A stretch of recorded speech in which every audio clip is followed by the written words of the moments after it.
na ibintini bronia ponti na ma ya yesa say yaka Ghana ho enti emumra na nhyehyeye yediso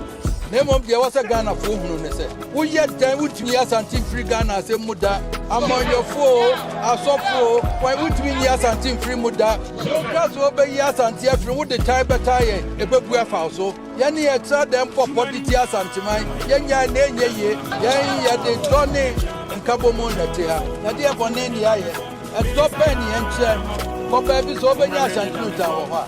ade ji ni eche do we na so mo de tai echi mo mi nyina nya ba ko ni en fa mo Ghana man amanyo kuo no nyina hu Asante ni mu a enye ye